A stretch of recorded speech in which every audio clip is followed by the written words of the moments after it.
রাত তখন প্রায় 12টা। আমরা বেরিয়ে পড়লাম আমাদের প্রথম রাসের ঠাকুর দেখতে। আর আমাদের প্রথমেই গন্তব্য ছিল তিলিপাড়ার মনসাতলা। আর এবছরের ওদের থিম ছিল পাখির খাঁচা। একটা কথা তোমরা নিশ্চয়ই অনেকেই ছোটবেলায় পড়েছ,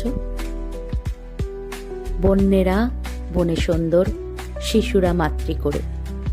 কি সুন্দর খোলা আকাশ ওপরে, কিন্তু আমরা কি করি? আমরা পাখিকে খাঁচা বন্দি করে তাকে দুবেলা খেতে দিচ্ছি। আমাদের যদি কেউ এরকম খাঁচা বন্দি করে দুবেলা খেতে দিত, আমাদের কি ভালো লাগতো? ওরা চায় খোলা আকাশ, ওরা চায় ডানা মেলে উঠতে। এই থিমটা আমার খুব ভালো লেগেছে। আর এখানে কিন্তু শ্বেতনারায়ণ। রাস্তার ভিড়টা শুধু একবার দেখো। কে বলবে রাত তখন প্রায় 1টা? ওদিকে লম্বা লাইন, কিন্তু আমাদের লাইনে দাঁড়াতে হয়নি। অতিথির গেট দিয়ে আমরা ঢুকতে পেরেছিলাম। সে ব্যাপারটা পরে বলছি।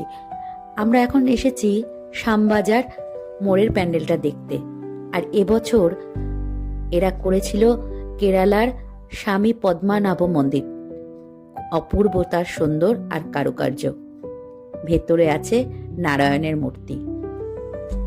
আর এই জায়গাটা আমার তো অপূর্ব লেগেছে, এই অনন্ত সজ্জাটা।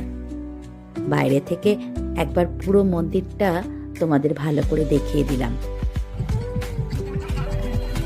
তারপরে আমরা চলে এলাম স্টেশনের দিকে সব ঠাকুরগুলো দেখার জন্য, কারণ দ্বিতীয় দিন এদিকটা প্রচন্ড ভিড় হয়, আসাই যায় না।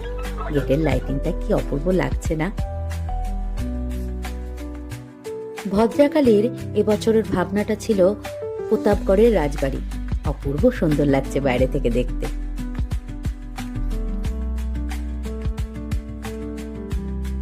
ভিডিওটা তোমাদের সঙ্গে শেয়ার করতে একটু দেরি হয়ে গেল ঠিকই, কিন্তু তোমাদের সঙ্গে কোনো জিনিস শেয়ার না করা পর্যন্ত আমার শান্তিই হয় না।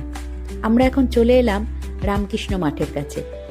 এখানেও কিন্তু লম্বা লাইন, আর এখানেও কিন্তু আমাদের লাইন দিতে হয়নি। কারণটা হলো একটাই, কর্তামশাই যেহেতু প্রেসে আছে, তাই আমাদের কিছু জায়গায় লাইন দিতে হয় না। সেখানে কিছু ভিআইপি কার্ড আমরা প্রত্যেকবারই পেয়ে থাকি, আর সেই জন্যে লাইনের দরকার পড়ে না।